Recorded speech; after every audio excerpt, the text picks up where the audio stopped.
Vamos Não, tranquilo, trocando. tranquilo. Mestre, de onde veio a ginga da capoeira? Que muita gente pergunta.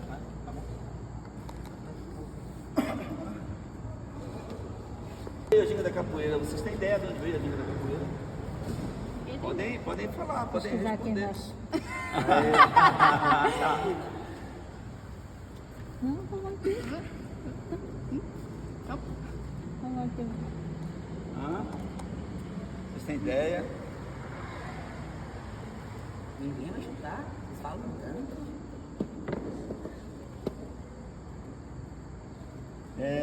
Na capoeira, eu tenho um problema muito sério. Eu tenho um problema seríssimo. Eu não sei responder diretamente. Às vezes eu dou uma volta para poder explicar. Assim, a capoeira, ela não nasceu crescida e ela não está formada. Pelo processo contemporâneo de prática, muitas coisas vão deixando de ser feitas e vão se agregando outras. Eu escutei uma fala de um mestre que eu tive alguns anos de vivência com ele, chamado mestre Gerson Quadrado, que ilustra muito bem esse pensamento que eu estou falando aqui agora para vocês. Numa vivência que eu tive com ele, ele disse assim: Ferro, do jeito de falar dele, não com esse sotaque meu, mas com o sotaque dele lá da ilha de Maré, ele diz assim: Ferro, o que me entristece a alma é quando eu percebo que o dos meus não querem seguir os meus. Eu entendi que ele quis dizer que ele se entristecia, ele ficava triste quando os netos dele não queriam mais aprender o que ele tinha ensinado para o filho dele. E ele entendia desta maneira, do jeito dele perceber, que ele entendia que em algum momento a capoeira ia perder o seu sentido ancestral até. Muito embora a ancestralidade também, como o próprio termo contemporâneo, ele se renova, né? Porque eu tenho os meus ancestrais e eu vou ser ancestral de alguém, e cada um de vocês tem também. Vocês têm os pais de vocês, você tem os avós de vocês, os tios de vocês, que são ancestrais da família de vocês. Então esse termo ancestralidade, ela não é um conteúdo exclusivo da capoeira. E assim como a ginga, eu não perdi a pergunta. Assim como a ginga, ela entra de uma forma muito natural dentro desta prática da capoeira. Se nós formos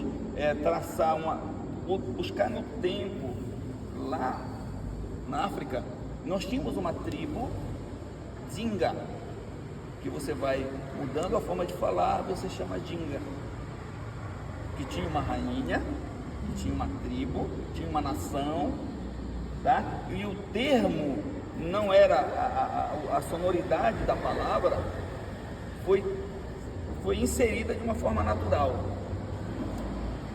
Na época de 1889, proibição da capoeira como prática, né? Proibição da capoeira como prática. Lá no texto do decreto que proibia a capoeira de ser praticada, está escrito assim, mais ou menos assim: é proibida a prática da capoeiragem ou, né? Eu tenho alguns mestres, eu considero que eu tenho alguns mestres, né? Meu mestre de roda, Sérgio de Nazaré Rodrigues Lima, mestre Zumbi, mestre de roda, mestre de jogo, mestre de fundamento, eu tenho outros, né? Todos muito importantes, porque eu podia entender com o Zumbi o sentido do termo jogo. Às vezes você entra para a roda, aí alguém te pergunta, capoeira é dança, é luta, é jogo? Eu jogo capoeira, mas na hora de jogar você só pernicula. Às vezes você não joga na essência, no sentido de ter uma estratégia, entender o outro capoeira jogando com você, para que você possa atacar no momento certo, se defender no momento certo e com isso, né, você evitar machucar o outro e também se machucar. Então, isso eu pude ver com o Sérgio Zumbi. Eu comecei a ver isso. Ele me ensinou que eu pude aprender dessa parte do capoeira. Pude vivenciar essa mesma situação com outros mestres. Porém, o que a gente vem de um formato que eu imaginava que era um estilo, né, chamado contemporâneo. Depois a gente vai entender que a capoeira contemporânea não é um estilo, porque ela se renova com o tempo em que ela acontece, né? Mas você usa elementos dos outros estilos, né? Da capoeira Angola, da capoeira regional. E eu, para entender, quando eu percebi isso, eu procurei entender o que era a capoeira Angola. Então eu fui lá aprender com os angoleiros. Eu quis entender o que era a capoeira regional. Não a capoeira regional que eu pratico na minha região, mas que tem uma matriz mestre Pimba. Então eu fui para lá para aprender, para entender os fundamentos, a prática da capoeira regional também. Então eu tive vários mestres, todos eles muito importantes. Todos eles muito importantes, com muitas histórias com H, verídicas, e muitas histórias com E, você acredita se você quiser. Né? Então a capoeira ela tem isso do acadêmico, né? E do empírico, tá? Então eu transito e gosto muito do empírico também, não só daquilo que faz fundamento, daquilo que faz academia, através dos livros, né, que estão aí postos, mas eu gosto muito do empírico também. Então todos os mestres foram muito importantes para mim. Aí eu passo a pergunta também para o mestre Pica-Pau. Então, eu também tive alguns mestres que contribuíram para a minha formação como pessoa, né, e como capoeirista, que é o principal. Uma das pessoas que contribuiu muito na minha vida foi, eu acho que quase todos vocês conhecem, mestre Onça, né? Mora aqui em Araguaína, quando eu conheci ele, contribuiu bastante. Meu primeiro mestre foi o baiano, hoje ele está até na Bahia, voltou de novo para a Bahia. Comecei capoeira em Parauapebas. E quem deu continuidade no meu aprendizado na capoeira, que já tem 25 anos que eu estou com ele, é o mestre Ibarra, tá? Como o mestre falou, ele foi o meu mestre e falou assim, ó, isso aqui tá errado, isso aqui tá certo, e me jogou no grande hall da capoeira.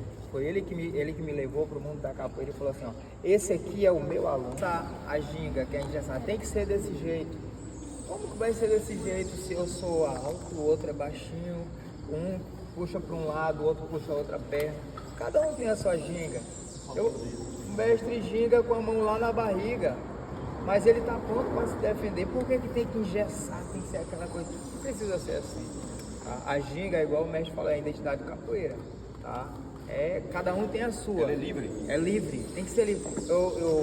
Meus olhos enchem quando eu vejo o pessoal da Angola jogando. Cara, é surpreendente você ver a ginga, aquela malandragem do corpo, aquele vai, não vai, quando tu pensa que vai, não é aquela coisa engessada ali, rígido, né? Então assim, eu vejo muito isso quando se fala da ginga. Aí como o mestre falou, não tem uma data específica, assim, a ginga começou em tal data, não. De acordo com a necessidade da capoeira, aí a ginga vai aparecendo, entendeu? E eu vejo mais a ginga, essa ginga malandreira. Aquele finta que vai, faz finta que vai, mas não vai. Tá? É aí que tá. É a gente ter essa sabedoria e entender que está em processo. Como o mestre falou, a capoeira não está pronta, está muito longe de estar pronta. E nós que estamos detentores, né, da nossa arte, a gente não está aqui para dizer assim, é assim ou é assado. Não, muito pelo contrário. Vamos construir junto. Né? Se vai se fazer bem para todo mundo, vamos lá. Bora puxar uma ginga legal, cada um do seu jeito. Tu já fez isso? Cara, é maravilhoso.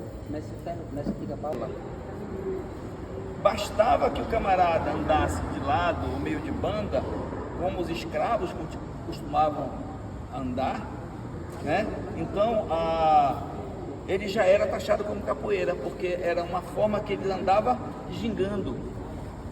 Então a ginga, para a gente que entende o dentro da roda, é o caminhar na roda. Porque é da ginga, ele se torna tão importante, um movimento tão simples, né? A gente costuma dizer que a ginga é a identidade de cada um capoeirista.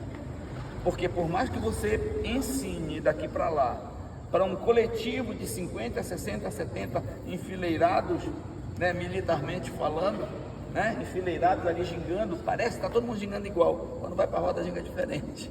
Cada um tem o seu molejo. Porque cada um tem o seu entendimento do processo. É que nem o professor Cabeça fala, cada um tem a sua caligrafia. Bom, é isso aí. Então a ginga, ela é natural nesse processo do jogo. Sem a ginga você não ataca, sem a ginga você não defende, sem a ginga você não se movimenta, sem a ginga você não vai embaixo, sem a ginga você não sobe, sem a ginga você não faz nada, você dá para dentro do jogo. Tá? Então a ginga, ela não tem capoeira. Ela foi, Grande parte da capoeira, né? como grande, ela foi fluindo, ela foi acontecendo, né? Na sua prática, e foi acontecendo, e ponto. Tá. O menino dá 10 movimentações repetitivas, ele não quer fazer. 5 já tá bom, já acha que ele tá ótimo. E antigamente não, a gente tinha que fazer 50 e a gente fazia mais ainda. 500 gingas para nós aquecer, é 500 Era gingas mais, só né? 500, vamos lá. Eu